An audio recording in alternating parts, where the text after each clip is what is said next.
Del Hijo y del Espíritu Santo. Amén. Te damos gracias, Señor, por este día. Gracias por permitirnos iniciar esta jornada. Te ofrecemos nuestro quehacer. Gracias por permitirnos amanecer. Gracias por este día y por las posibilidades que en este día viviremos. Te pedimos de una forma especial que nos inspires en nuestros sentimientos y que ilumines nuestro entendimiento. Queremos pedirte que seas tú el que rija nuestra vida, el que nos concedas tomar las mejores decisiones a lo largo de la jornada. Bien, la meditación que hoy les comparto le pongo Cristo, la luz del mundo. Sobre todo hoy empezamos el capítulo 5 del Evangelio de San Lucas y vamos a presenciar la pesca milagrosa, pero también la reacción que tiene San Pedro ante la pesca milagrosa que realiza el Señor. Por eso, ante esta reacción de parte de Pedro que quiere alejarse de Jesús o que le pide que se aparte de él, reitero la imagen divina de la luz y habiendo escuchado a Cristo que se manifiesta como la luz del mundo, puse estas fotografías de la vigilia de la Pascua. Un servidor con el cirio pascual. Esta fotografía fue de la Pascua de hace 3 años en Higuera, Nuevo León, pero la fotografía de la derecha, donde hay un grupo grande de gente, es la vigilia pascual, pero en la parroquia de la Natividad del Señor, que pues prácticamente el estacionamiento que teníamos se llenaba totalmente. Incluso al fondo pueden ver personas que están en la baranda de unos negocios que estaban cruzando la calle de Perimetral Norte y están allá a lo lejos. Vamos pues a pedirle al Señor que nos conceda la luz de su palabra. Adelante, vamos a leer el Evangelio de San Lucas, el capítulo, un segundito, el capítulo 5.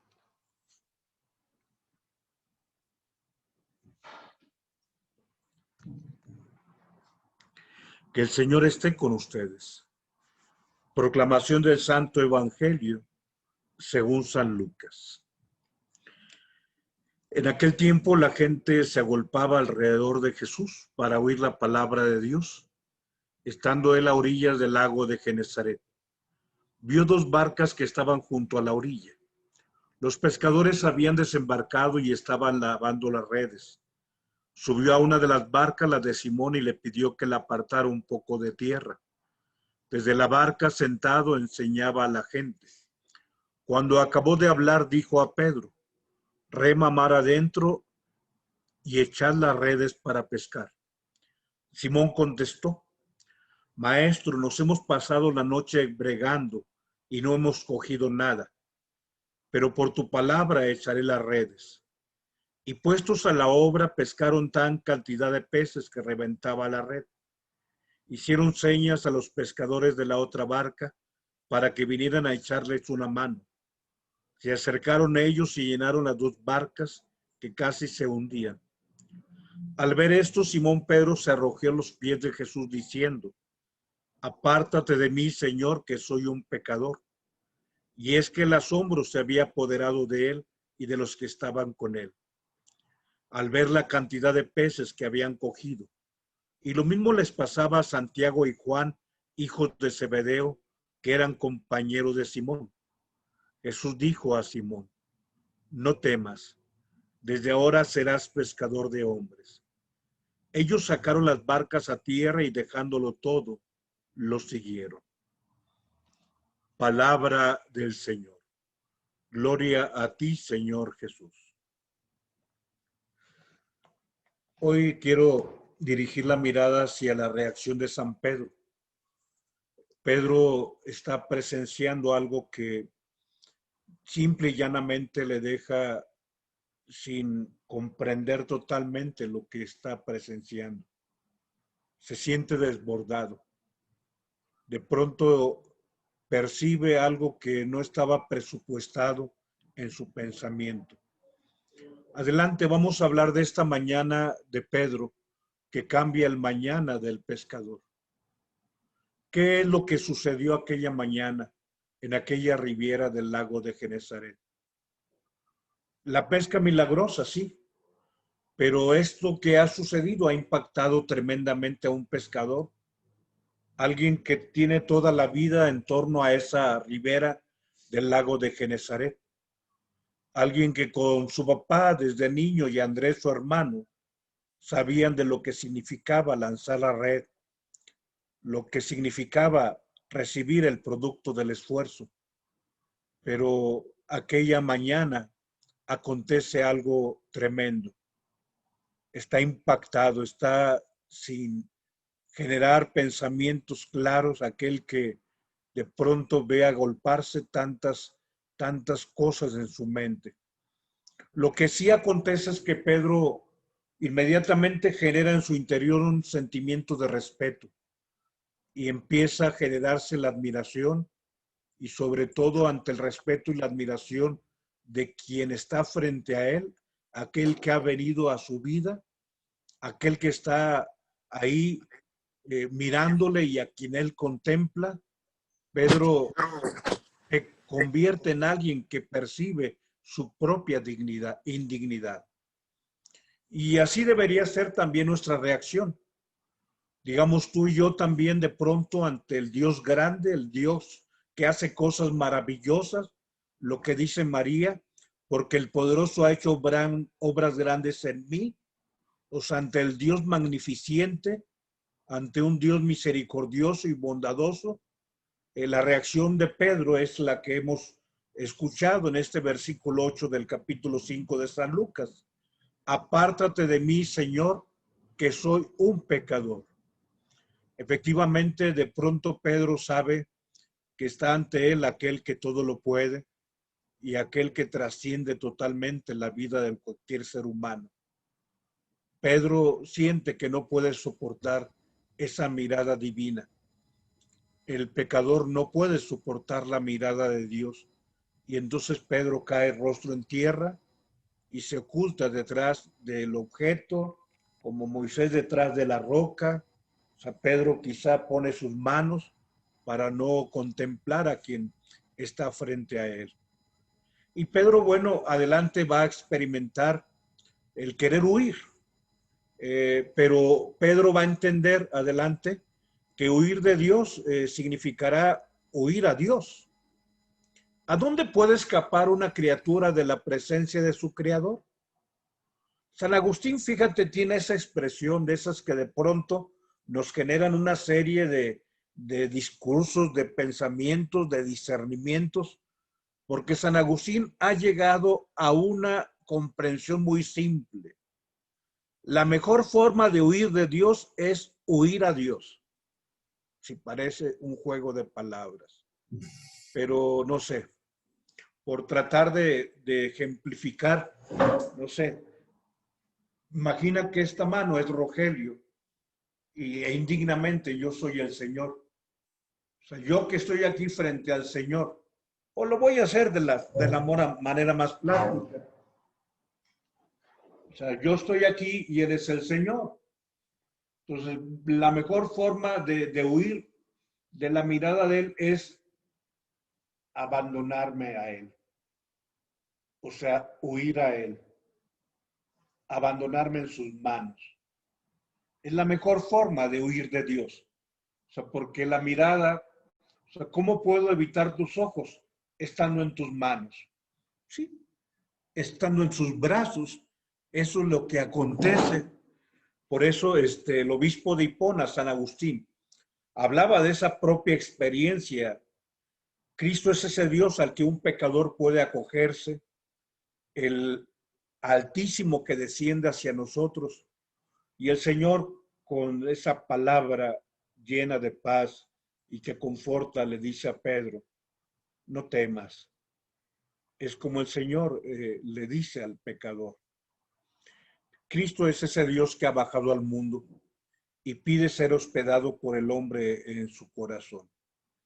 Pero quisiera hoy, hablando de ese impacto que le da a Pedro, la persona de Cristo, sobre todo cuando percibe la magnificencia, la bondad, la grandeza, la misericordia, referir esta imagen que te decía desde el principio, Cristo como la luz del mundo, con esas imágenes del cirio pascual. Por eso adelante quiero hablar de Cristo como el fuego. Pedro siente que no puede estar tan cerca a Cristo y dice, aléjate de mí que soy un pecador. Pedro se ha dado cuenta de que Cristo es Dios, porque en su hábitat, en torno a la mar, en torno a la barca, en torno a la pesca, ha presenciado algo que jamás había presenciado, aun cuando toda su vida había girado en torno a la mar, a la barca y a la pesca. De pronto, en cierta manera, Pedro siente aquella presencia de Cristo como ese fuego del cual él dice, no puedo acercarme tanto. Y es que Cristo es el sol que nace de lo alto. Cristo es la luz del mundo. Cristo es el fuego que ha venido al mundo. Porque el fuego es una de las imágenes más claras sobre lo que es Dios. Porque el fuego desborda cualquier definición. Porque en el fuego hay algo siempre de insondable. O sea, lo insondable es lo que no puede ni siquiera llegar uno a abarcar ni a profundizar. No puede uno llegar a sondear. O sea, cómo llegar al fondo de todo esto. O sea, es un símbolo, digamos, una referencia a lo que es misterio y es trascendencia. El fuego es un símbolo ancestral que aún en el siglo XXI sigue manifestando para nosotros un hechizo, una manifestación de la divinidad. ¿Por qué? Porque el fuego tiene algunas notas que distinguen lo sagrado. Ante el fuego tenemos miedo. Al mismo tiempo el fuego es fascinante. El fuego es símbolo y medio de purificación, pero también es medio para que pueda perfeccionarse algo. La purificación significa acrisolamiento, significa ir quitando imperfecciones, significa destruir un periodo anterior a nuestra vida, pero también el fuego genera un periodo nuevo. Junto con hablar de Cristo como el fuego, adelante sabemos que Cristo, una vez que asciende, nos manda ese fuego devorador. El fuego purifica los labios del profeta. El fuego purifica el alma de los pecadores. El fuego es señal de juicio y también del favor que Dios nos tiene.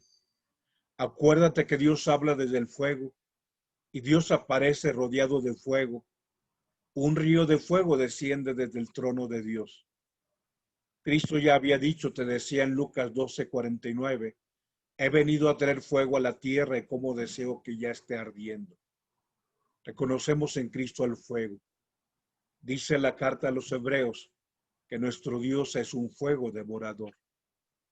Y así es la actividad de Cristo. Cristo es ese fuego que llega al corazón y que nos ofrece un bautismo de fuego. Pero te decía adelante, se nos ofrece la promesa de lenguas de fuego. Después de la ascensión, el Espíritu desciende en esas lenguas de fuego en la cabeza de los apóstoles para transformar y para hacer de aquellos atemorizados pescadores y aquel grupo atemorizado y un tanto cobarde en aquellos que van a transformar y van a ser instrumentos de transformación. Hoy quisiera referir también el fuego con el símbolo de la vida, porque el calor es siempre vida, el frío es muerte. Cuando el cuerpo pierde el calor, cuando uno besa la frente y siente el frío del hielo en los labios, es porque la sangre ha dejado de irrigar el organismo y entonces se pierde la vida. Por eso el fuego representa la victoria sobre el frío de la muerte. El fuego significa a Cristo que vive, a Cristo resucitado. Hoy recordamos aquella imagen que te ponía al principio, la imagen del cirio pascual. Con qué alegría después del Viernes Santo, la noche del sábado, para empezar esa noche que desencadena en la mañana del primer día de la semana, la iglesia enciende el fuego. Y en ese fuego manifiesta a Cristo, que es la luz, a Cristo victorioso, a Cristo que iluminará el corazón de todos. El fuego tiene muchas formas, formas caprichosas, pero formas que manifiestan dinamismo, fuerza, formas que no son previsibles. Así es como Dios es, multiforme, dinámico, imprevisible, porque el fuego rebasa cualquier posible figura y sobre todo cualquier forma que uno pretenda contener. En ese sentido, el fuego es la menos imperfecta de las imágenes que representan a Dios.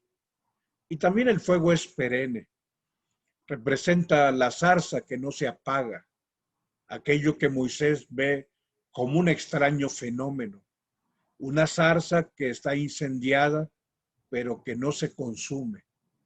Así es la imagen, sobre todo, de Dios para nuestra vida. Pero este Pedro, que está atemorizado ante Jesús, debe abrazarse a él adelante y sobre todo convertirse en fuego también el apóstol. El fuego divino, lejos de destruir, hace que pervivamos con el fuego. El fuego no destruye donde habita, al contrario, hace que se viva. Mira esta frase que a mí siempre me ha sido útil. Así nos dice Dios: en luz se convierte todo lo que tomo, en cenizas se convierte todo lo que dejo. Si tú y yo queremos ser luz, tenemos que estar con Dios. Cuando un día nos alejamos de Dios, no quedan más que cenizas. Hoy Pedro está sobrecogido. Pedro se encuentra asombrado. Tiene frente a él la presencia de Dios. Y le dice: aléjate de mí. No puedo estar tan cerca de ti, aléjate de mí, que soy un pecador.